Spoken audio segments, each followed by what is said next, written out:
When the caution came out in the final lap of the 2023 Daytona 500, while I found myself in the pit of the number 8 of Kyle Busch, as it seemed he may finally win the Daytona 500 in his 18th try, the looks of hope on Samantha Busch and the team quickly turned to heartbreak when it was clear he would have to wait one more year to win the Great American Race.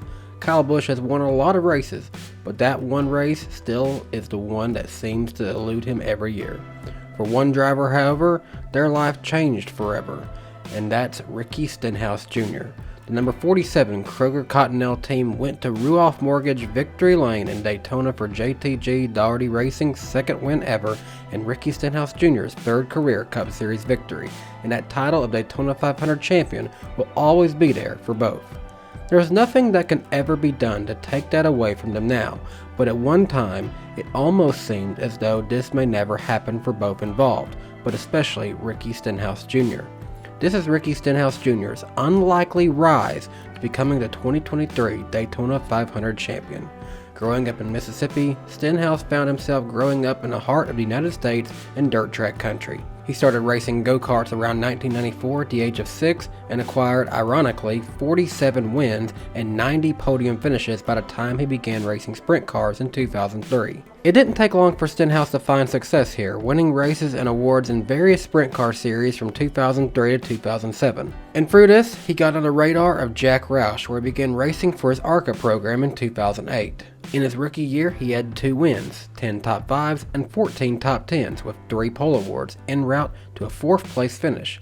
But it seemed as though the championship was to come down between Stenhouse and Scott Speed, as they had been good all season long. Very early on in that race, Stenhouse aggressively took out the 2 of Scott Speed while battling for the lead. The number 2 of Speed came in, changed right side tires on his Toyota, made some quick repairs to the car as good as they could, but it was very clear his car was essentially done, as was Speed's championship hopes. By the time the race restarted, Speed's mind was made up. He rode around slow, waiting on the leaders, and by the time Stenhouse was there, Speed took out the 99 of Stenhouse, ending his championship hopes as well. This moment ultimately led to neither driver winning the championship, as Justin Allgaier won the 2008 ARCA Series championship. And while we didn't have social media really back then, it's my understanding that most fans were on the side of Scott Speed after this incident, with fans not liking how Stenhouse had created his first incident, playing into the name very early on of Ricky Stenhouse to a lot of NASCAR fans. With that being said, Speed went on to the Cup Series the following year, and Stenhouse received opportunities to race part-time in the NASCAR Nationwide Series for Roush and the 6 for a few races, picking up 2 top 10s with 1 top 5, and in 2010, he and Colin Braun were signed to race full-time for Roush's Nationwide Series program, with Braun in the 16 and Stenhouse in the 6. But that's when disaster, and quite literally after disaster, seemed to strike for both cars of Roush. Within the first 8 races of 2010, Colin Braun crashed out 5 times and had a best finish of 13th at Texas at that point. Braun was then sidelined for 2 races in favor of Matt Kenseth, and in the end, Braun would only make 24 starts of a 35 race season and would be let go after 2010. Likewise for Stenhouse, in the first 12 races of 2010, he crashed out 5 times, and while he managed a 9th place finish at Phoenix, his next best finish was 18th in the first 12 races, seeing him in 24th place in the standings at that point. Afterwards, in the 13th race of 2010 at Nashville Superspeedway, Stenhouse actually failed to qualify for the race. The next race, Brian Eichler drove the 6 car, and by then, both of Roush's prospects had been sidelined at least one time.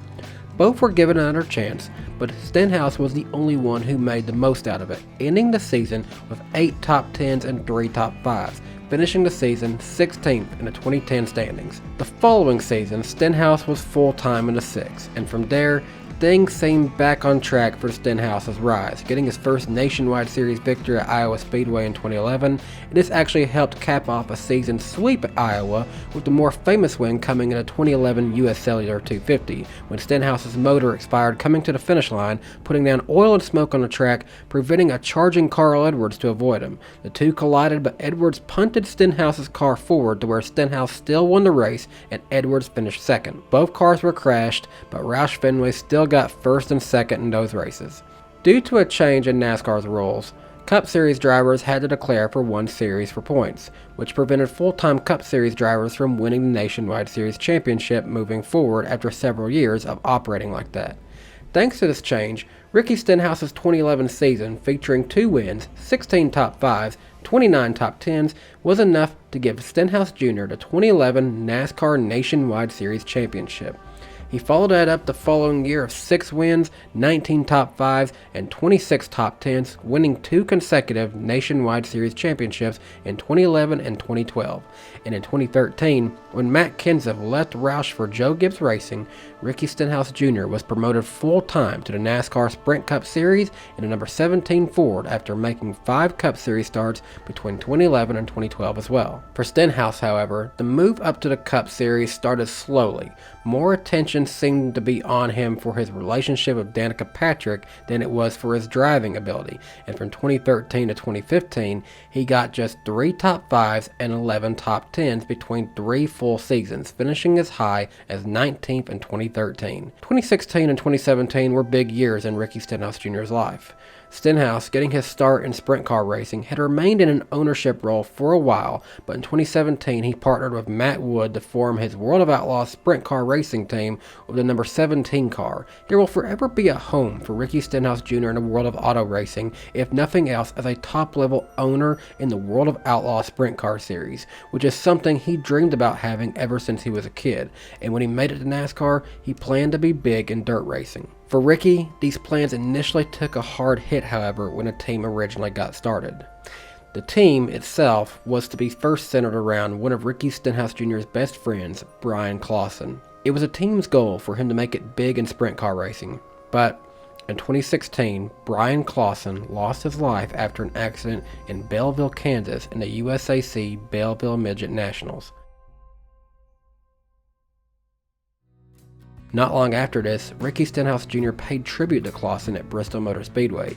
His partner at the time, Fastenal, was once a partner for Clausen when he raced in a NASCAR Nationwide Series for Chip Ganassi Racing.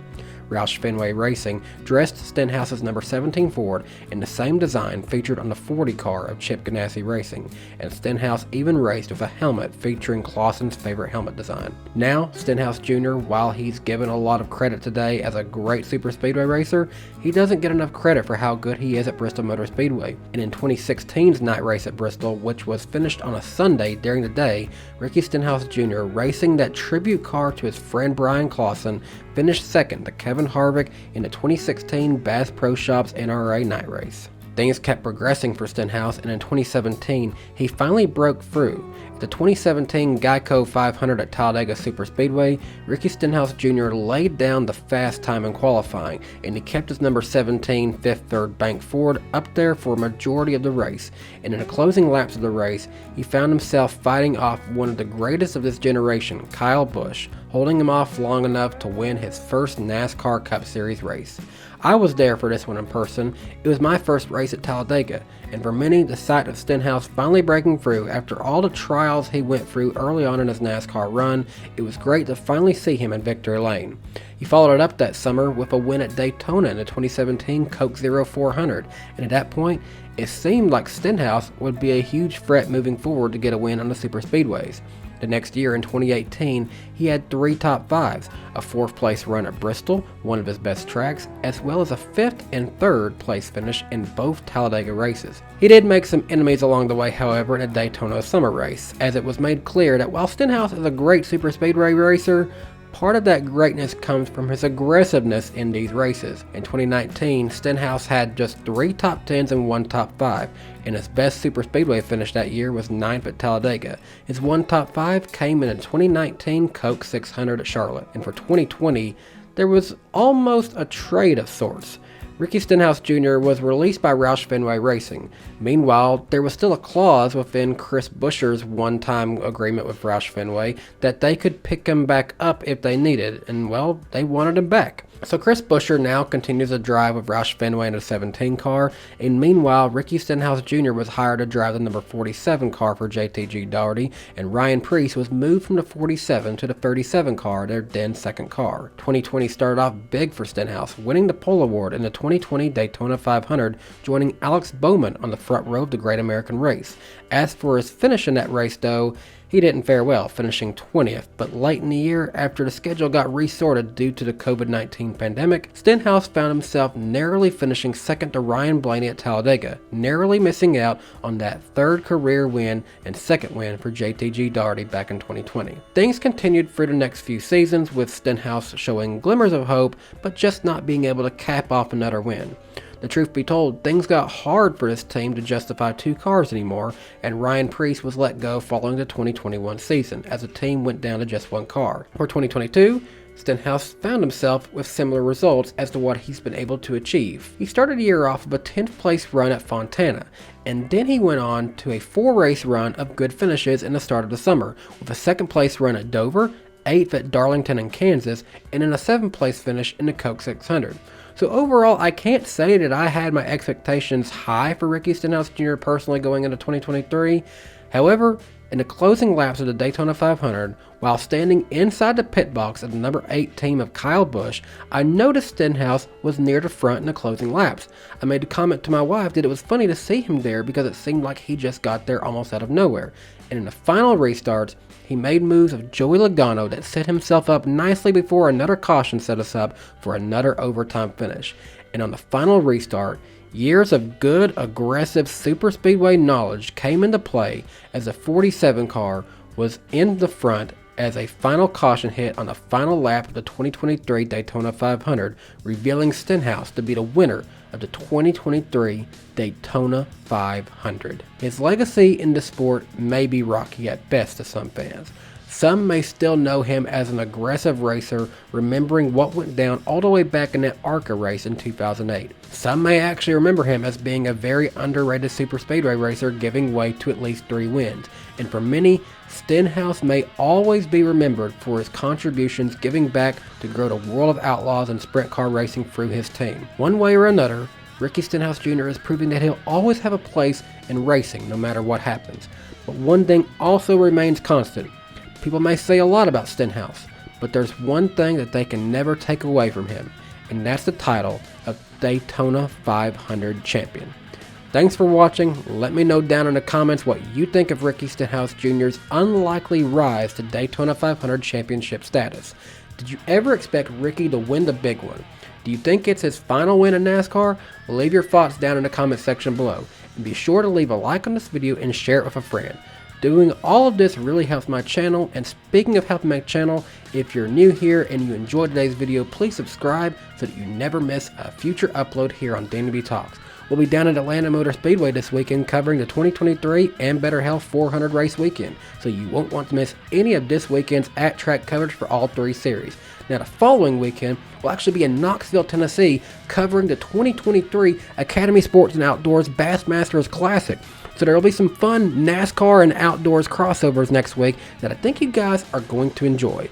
So a lot of great things are planned in the coming days. So as I said, you won't want to miss a single video. Make sure you've got notifications turned on so that you never miss anything else from DannyBTalks. And until next time, thanks so much for watching, and I hope you have a great day. Bye guys. Hey everyone, thanks for watching this video from DannyBTalks. If you're new to my channel, make sure you leave a like on this video and subscribe to the channel and click the bell icon so that you'll never miss another new video here on DannyBTalks. Until next time, I hope you have a great day. Bye guys.